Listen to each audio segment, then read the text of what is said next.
bem-vindo ao meu canal O Mundo dos Estudantes. A aula de hoje será sobre doença hemolítica no recém-nascido e líquido amniótico. Bom, vamos começar a aula então. A doença hemolítica do recém-nascido é uma afecção que ocorre durante a vida fetal ou logo após o nascimento e caracteriza-se pela destruição exagerada dos glóbulos vermelhos.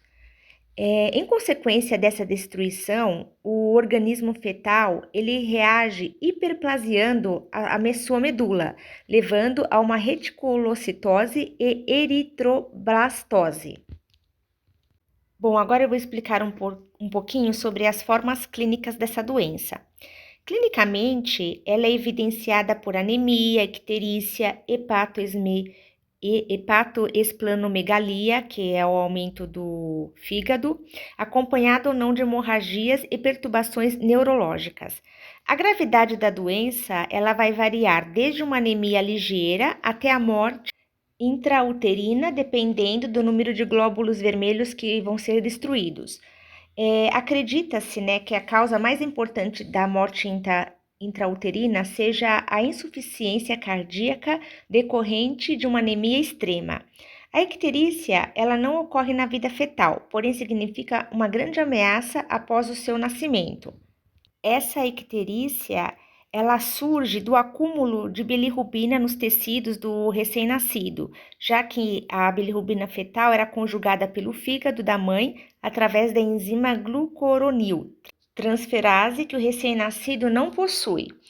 Esta bilirrubina livre, que é bem tóxica, pode se acumular no tecido nervoso, levando à lesão dos núcleos basais do encéfalo, provocando uma icterícia nuclear. Portanto, sabemos que a doença hemolítica do recém-nascido, ela decorre da presença de aglutininas e hemolisinas formadas em consequência da incompatibilidade sanguínea materno-fetal. Agora, eu vou falar sobre os fatores que levam à produção dessa doença. Primeiramente, mãe RH negativo e pai RH positivo, com feto RH positivo. Permeabilidade placentária e sensibilidade materna à imunização, número de gestações, título dos anticorpos maternos, história anterior de transfusão RH positivo, compatibilidade ABO materno-fetal. E por último, nós temos abortos e curetagens anteriores. Os filhos que são RH negativos, eles são isentos da doença, pelo fato de seus glóbulos possuírem o mesmo genótipo materno, sendo incapazes de imunizar a mãe ou sofrer ação anti-RH. Agora eu vou explicar como ocorre o mecanismo da doença. Ocorre quando uma primeira gestação de mãe RH negativo e feto RH positivo. Nesse caso, se ocorre uma passagem de sangue fetal para o sangue materno por ruptura placentária, levando à imunização materna, vai ocorrer a produção de anti-D.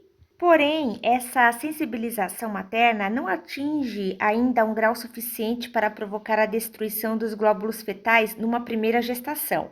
Portanto, é muito raro a ocorrência de doença hemolítica de recém-nascido no primeiro filho, a não ser que a mãe tenha sido sensibilizada por alguma transfusão anterior ou por gestações não levadas a terminar. No caso de abortos, né? Para quem haja acometimento fetal, é necessário o aumento do título, né, de anticorpos pelo estímulo de gestações RH positivo subsequentes. Numa segunda gestação, irá passar por anticorpos da mãe para o feto, levando a um alto grau de hemólise dos eritrócitos fetais, com a consequente produção de eritroblastos como resposta, provocando uma eritroblastose fetal. Agora eu vou explicar um pouco sobre a proteção pelo sistema BO. Mesmo que um grande número de células fetais consiga atingir a circulação materna, nem sempre constituem estímulo antigênico, principalmente se forem compatíveis com as células maternas dentro do sistema BO. Portanto, na primeira gestação não vai ocorrer a sensibilização.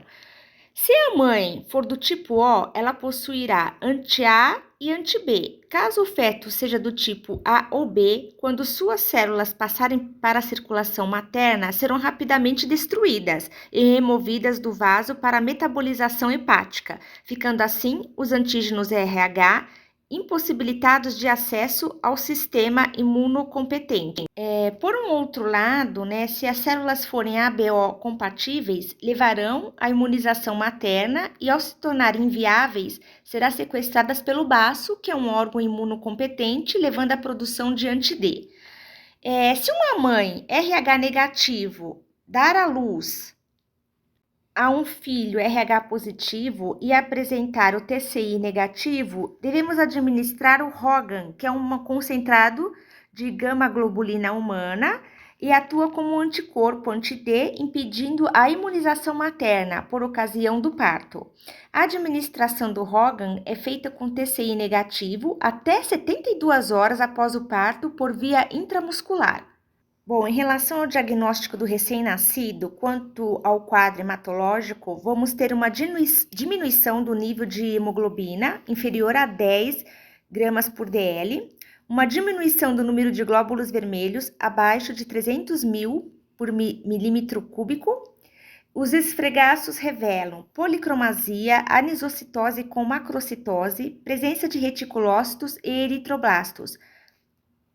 Vamos ter um aumento de bilirrubina indireta, indicando o processo hemolítico, níveis iguais ou superiores a 20 mg por DL. E o aumento da bilirrubina direta, ela vai revelar uma lesão hepática concomitante. Além destas provas, é muito importante ser feito o estudo sorológico, que consiste na investigação dos anticorpos anti-D, fixados aos glóbulos ou livres no plasma, através do TCI e TCD. As provas mais importantes são o TCI e o TCD. TCI é teste de Cumbis indireto e TCD seria o teste de Cumbis direto. Em casos de risco fetal, onde a titulação de anticorpos TCI titulados, quando ele se apresentar com um título acima de 1/16, recomenda-se a indução ao parto. Para tal, é feita uma amniocentese, que vai avaliar a maturidade fetal, análise do líquido amniótico.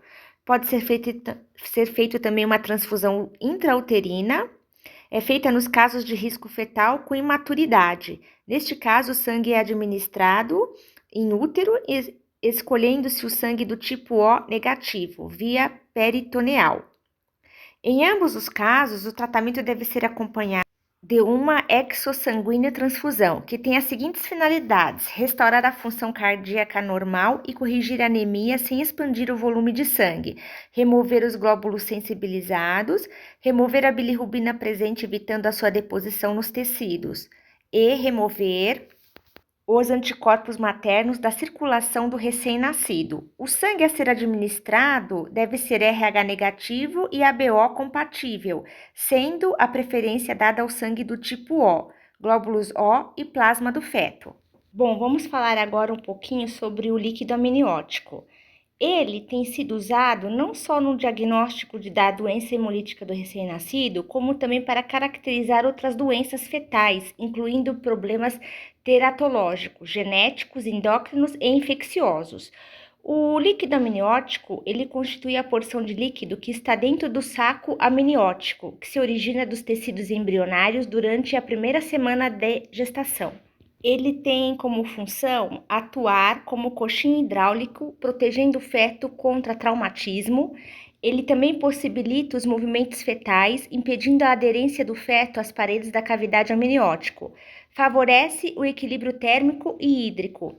Exerce também importante papel na nutrição, já que o feto ele deglute cerca de 500 ml a cada 24 horas.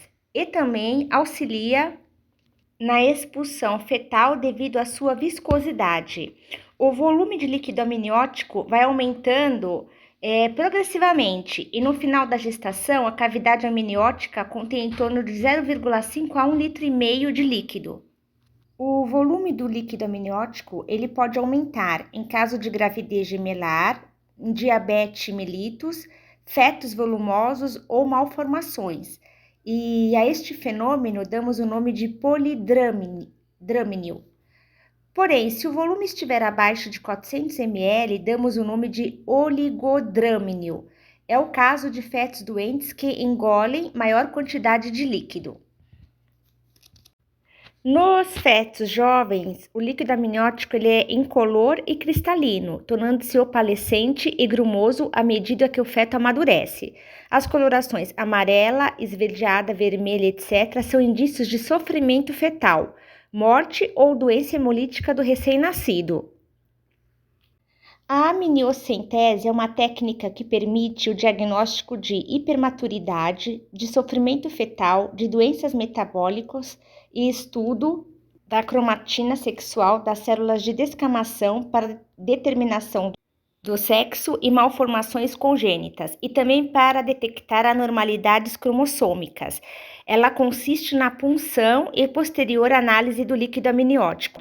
Bom, alunos, chegamos ao fim de mais uma aula. Se vocês tiverem alguma dúvida ou quiserem saber mais alguma coisa sobre esse tema, deixa aí as perguntinhas nos comentários que depois eu respondo. E não esqueça de deixar o seu like, de se inscrever para não perder as próximas aulas e de compartilhar o vídeo se puder. Obrigada!